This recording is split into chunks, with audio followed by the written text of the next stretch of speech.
Assalamualaikum warahmatullahi wabarakatuh. Perkenalkan, nama saya Runi Afriani dengan NIM 2023 0501 030063. Di sini saya akan menjelaskan sedikit tentang materi dari kelompok 7 hingga kelompok 13. Untuk mengefisienkan waktu, langsung saja saya ke pembahasan pertama, yaitu kelompok 7. Di bab pertama itu analisis pengambilan keputusan jangka pendek keputusan produksi. Menurut Hansem dan Mowen 2002, pengambilan keputusan jangka pendek harus dilakukan dengan proses yang tepat. Merupakan proses pengambilan keputusan yaitu mengenali dan mendefinisikan masalah, mengidentifikasi setiap alternatif sebagai solusi untuk mengatasi masalah. Yang ketiga itu mengidentifikasikan biaya dan manfaat yang relevan untuk setiap alternatif, menghitung jumlah biaya dan manfaat yang relevan untuk setiap alternatif, menawarkan manfaat terbesar secara keseluruhan. Yang keenam, menilai faktor-faktor kualitatif yaitu sebagai berikut: intensifikasi faktor-faktor kualitatif, mencoba untuk mengkualitatif faktor kualitatif. Yang ketiga, memasukkan faktor kualitatif dalam pengambilan keputusan, dan yang terakhir pengambilan keputusan pada alternatif yang paling menguntungkan bagi perusahaan.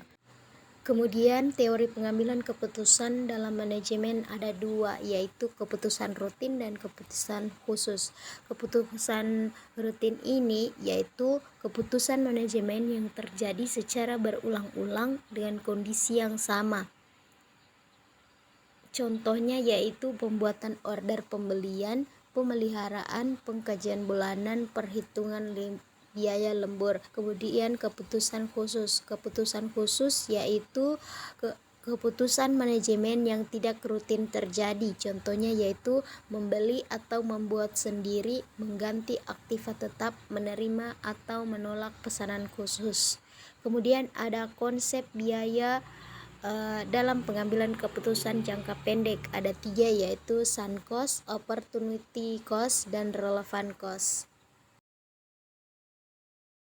Kemudian bab 2 itu sistem manajemen biaya dan activity based management. Based manajemen biaya adalah proses perencanaan, pengendalian, dan pengawasan biaya yang dikeluarkan dalam kegiatan bisnis atau proyek untuk memastikan bahwa semua pengeluaran terkendali dan sesuai dengan anggaran yang telah ditetapkan. Activity based management atau ABM adalah suatu pendekatan yang terintegrasi di seluruh sistem yang memfokuskan perhatian manajemen dari aktivitas yang bertujuan untuk meningkatkan nilai bagi pelanggan dan laba yang dihasilkan. Kemudian ada penerapan manajemen biaya dalam perusahaan. Ada 7, yaitu perencanaan dan penganggaran biaya, penentuan struktur biaya dan penggunaan metode perhitungan biaya yang tetap. Ketiga, pengendalian dan pemantauan biaya, analisis variansi dan evaluasi efisiensi. Dan yang kelima, peningkatan efisiensi melalui eliminasi biaya yang tidak bernilai tambah, penggunaan teknologi untuk mendukung pengendalian biaya. Kemudian ada activity based management, memiliki banyak manfaat bagi perusahaan, yaitu pengurangan biaya atau cost reduction. Yang kedua, efisiensi. Kemudian manfaat yang diperoleh dengan menggunakan ABM, fokus yang lebih tajam pada prospek yang bernilai tinggi. Kemudian yang kedua, personalisasi yang lebih baik, peningkatan kolaborasi antara tim pemasaran dan penjualan, standar costing, dan pengukuran kinerja manajemen.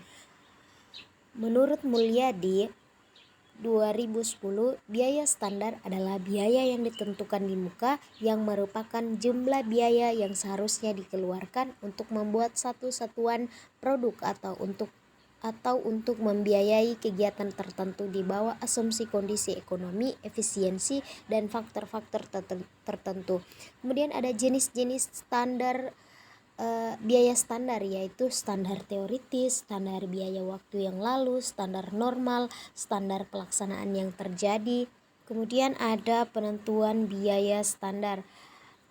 yaitu biaya bahan baku standar, biaya tenaga kerja standar, biaya overhead pabrik standar. Kemudian ada analisis selisih biaya sesungguhnya dari biaya standar, terbagi menjadi dua, yaitu selisih bahan baku langsung dan selisih biaya tenaga kerja. Selisih biaya bahan baku terbagi menjadi dua, yaitu selisih kuantitatif dan selisih harga. Kemudian selisih biaya tenaga kerja juga terbagi menjadi tiga, yaitu selisih efisiensi, selisih tarif, dan selisih biaya overhead. Kemudian ada sistem penganggaran fleksibel dan support activity cost.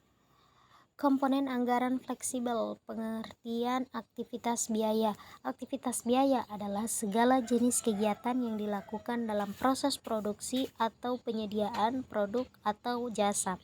Jenis-jenis aktivitas biaya. Beberapa jenis aktivitas biaya meliputi aktivitas berbasis volume terkait dengan volume produk atau tingkat kegiatan perusahaan. Kemudian yang kedua, aktivitas berbasis waktu, aktivitas berbasis produk, dan aktivitas berbasis pelanggan. Kemudian ada cara kerja anggaran fleksibel, yaitu anggaran fleksibel menyesuaikan pengeluaran berdasarkan tingkat aktivitas atau volume. Kemudian yang kedua, anggaran fleksibel lebih efektif karena mengukur biaya hingga biaya variabel per unit. Kemudian anggaran fleksibel dapat mengontrol anggaran utama dengan lebih baik. Kemudian anggaran fleksibel dapat memprediksi dampak perubahan volume yang mempengaruhi pendapatan dan pengeluaran. Kemudian anggaran fleksibel bersifat dinamis dan dapat disesuaikan dengan tingkat aktivitas yang dilakukan selama masih dalam relevan walaupun periodenya sudah berlalu. Dan anggaran fleksibel dapat mengontrol penambahan dan pengurangan beban kerja. Anggaran fleksibel dapat memberikan rincian terhadap aktivitas utama. Kemudian anggaran fleksibel dapat menghitung berbagai tingkat pengeluaran untuk biaya variabel.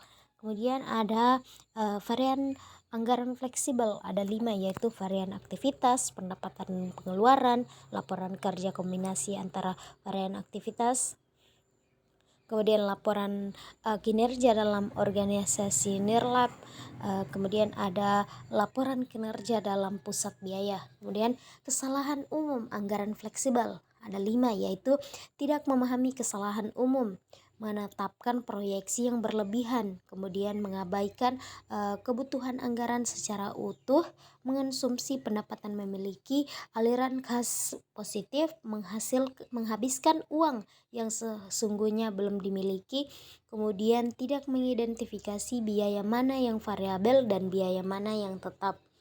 Kemudian ada akuntansi pertanggungjawaban total quality management, yaitu struktur akuntansi pertanggungjawaban ada 3, yaitu struktur fungsional, produk, dan struktur geografis. Kemudian tujuan dan manfaat akuntansi pertanggungjawaban yaitu menurut Hansem dalam Robin 2021 dijelaskan bahwa akuntansi pertanggungjawaban bermaksud menularkan perbuatan dengan aturan, maka individu atau agenda perusahaan akan diselaraskan guna memperoleh target bersama.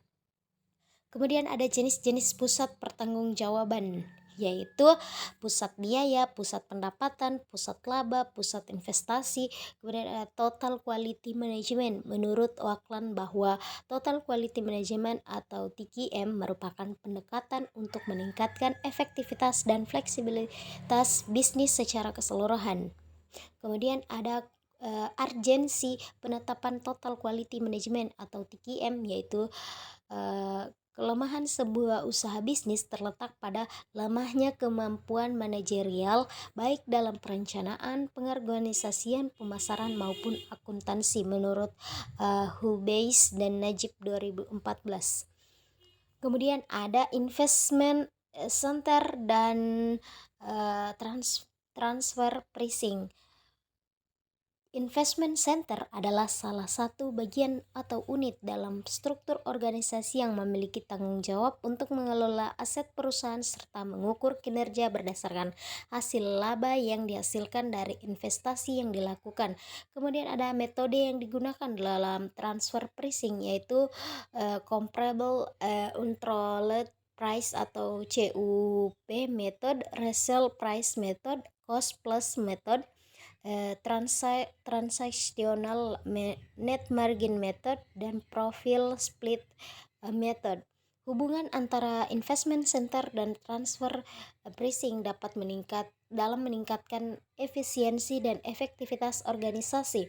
Investment center adalah unit akuntabilitas, kemudian transfer pricing sebagai instrumen alokasi sumber daya, hubungan untuk meningkatkan kinerja keuangan, optimalisasi keputusan investasi, pengaruh terhadap motivasi dan akuntabilitas. Kemudian yang terakhir, efek regulasi pajak. Kemudian ada hybrid product costing. Hybrid product costing adalah metode perhitungan biaya produk yang menggabungkan dua pendekatan utama dalam sistem biaya. Kemudian ada karakteristik dari hybrid product costing, yaitu dapat digunakan ketika produk dilakukan berdasarkan pesanan khusus atau proyek tertentu, di mana biaya hitung secara individual untuk setiap pesanan atau proyek.